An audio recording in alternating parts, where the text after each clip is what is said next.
Assalamualaikum warahmatullahi wabarakatuh.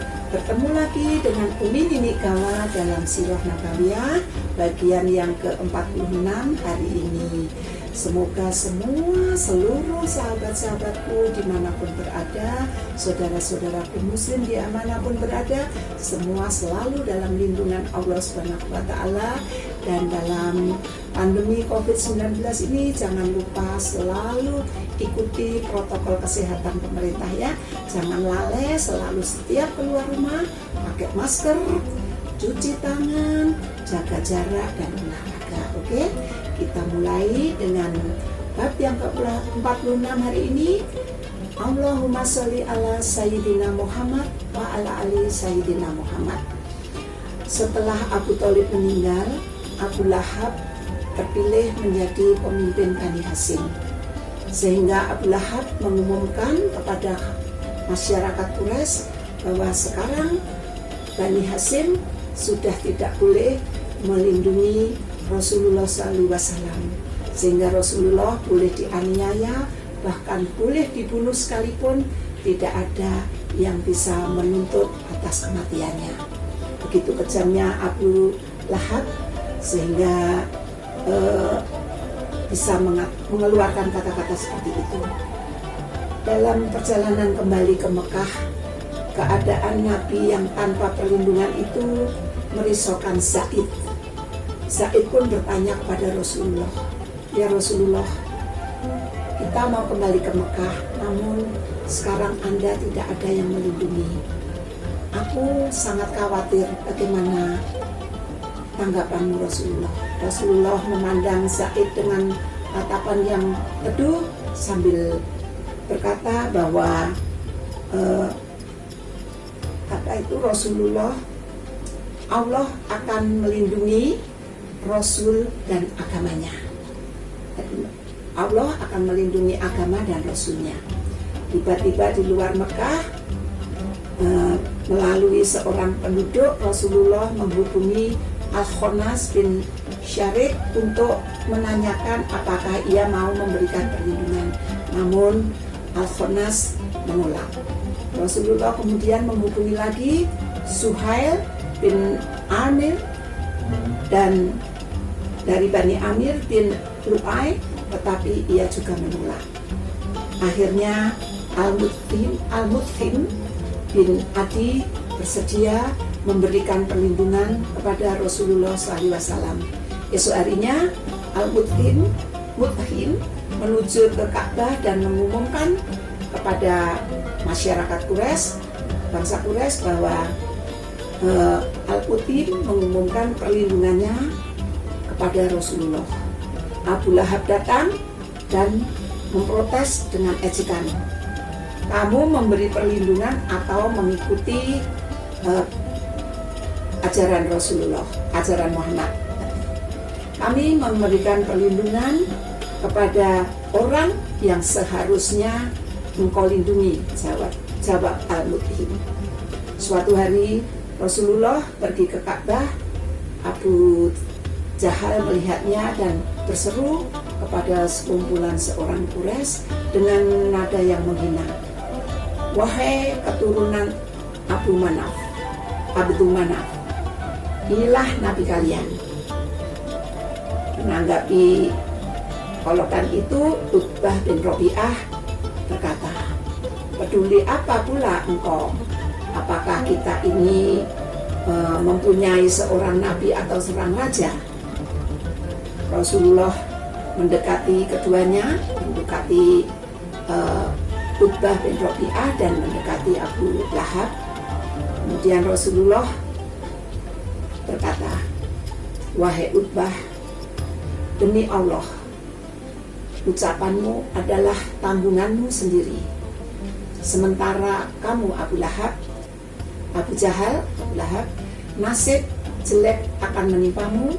Kelak engkau akan sedikit tersenyum, namun banyak menangis." Setelah Abu Thalib meninggal, ruang gerak dakwah Rasulullah SAW di Mekah semakin sempit. Beliau pun mencoba mengalihkan dakwahnya ke suku-suku Arab yang sering berdatangan di Mekah pada musim bulan-bulan haji. Setiap hari Rasulullah mengunjungi perkemahan Badui. Setiap kali itu pula Abu Lahab mengikuti beliau. Setelah beliau beranjak pergi, Abu Lahab langsung mendekati dan berkata, "Orang tadi hanya akan menukar keyakinan kepercayaan Anda kepada Lata dan Uzza serta jin-jin sekutu Anda. Dengan agama yang sesat yang dibawanya, kamu akan dipengaruhi seperti itu." Seorang pemuka kabilah Badui pun pernah bertanya kepada Rasulullah, "Kalau kami jadi pengikutmu dan Tuhan memberimu kemenangan menghadapi lawanmu, apakah kami akan berkuasa setelah Anda?" Rasulullah pun menjawab, "Kekuasaan adalah pemberian Allah ketika Ia menghendaki." Dengan muka masam, pemimpin kabilah Badui itu berkata, "Pedus, dugaan saya benar. Anda ini mengharap kami melindungi Anda dari orang Badui dengan dada kami. Namun setelah Anda menang, orang lain yang akan menikmati atau memetik untungnya. Tidak, saya tidak mau dan terima kasih atas ajakanmu." Walau keadaan semakin berat, Rasulullah tetap berjuang dengan gigih. Namun demikian, semakin gigih pula suku-suku pengembara Arab menolak beliau. Pada saat penuh perjuangan itulah Rasulullah menikah dengan Aisyah, putri dari sahabatnya yaitu Abu Bakar. Pernikahan itu bertujuan mempererat tali persaudaraan dengan para pendukung Islam yang setia. Tali persaudaraan yang erat itu sangat penting pada saat-saat sulit seperti saat ini. Dan pernikahan Rasulullah dengan Aisyah merupakan penghargaan yang setinggi-tingginya bagi Abu Bakar, ayah dari Aisyah, sekaligus sahabat Rasulullah waktu Rasulullah SAW belum menjadi utusan Allah. Tapi pernikahan ini merupakan bentuk kemenangan Abu Bakar yang sangat bangga dan bahagia sekali putrinya Aisyah bisa menikah dengan Rasulullah. Sebelumnya sebelum menikahi Aisyah, Rasulullah sudah menikahi Saudah. Saudah adalah janda yang hidupnya terlunta-lunta karena suaminya meninggal di Habasyah. Tujuan Rasulullah menikahi Saudah adalah untuk menolong suami Rasulullah sepeninggal Bunda Khadijah radhiyallahu anha sangat berduka setelah ditinggal oleh Abu Thalib dan Ummu Khadijah radhiyallahu anha. Kesukaran yang dihadapi Rasulullah bertambah dengan semakin kerasnya orang-orang Quraisy yang memusuhi beliau. Pada saat itulah Allah menghibur Rasulullah SAW dengan sebuah perjalanan luar biasa yang tidak pernah kita temui lagi kedahsyatannya dalam sejarah, yaitu Isra. Jadi Rasulullah sebelum menikahi Aisyah putri Abu Bakar menikah dengan Saudah, janda yang suaminya meninggal di Habasyah, dan Allah menghibur Rasulullah dengan perjalanan luar biasa yang disebut Isra. Pada suatu malam yang hening, malaikat Jibril yang mendatangi Rasulullah, wajahnya yang putih bersih, berseri dan berkilau seperti salju. Demikian heningnya saat itu sampai tidak terdengar suara burung dan gemercik air dan siulan angin. "Hai orang yang sedang tidur, bangunlah," sapa malaikat Jibril kepada Rasulullah SAW. Rasulullah bangun. Saat itu beliau sedang tidur di rumah sepupunya yaitu Ummu Hani binti Abu Thalib, Jibril membawa buruk ke hadapan Rasulullah. Buruk adalah hewan yang bentuknya lebih kecil daripada kuda tapi lebih besar daripada keledai, dan ada sayapnya di kanan kirinya itu, di kedua sisi tubuh buruk itu. Warna buruk putih, setiap kali ia melangkah jauhnya sama dengan jarak pandang mata kita. Setelah Rasulullah naik ke punggungnya, buruk pun meluncur seperti anak panah yang terlepas, sedangkan Jibril terbang mengiringinya dalam jarak yang sangat dekat sekali.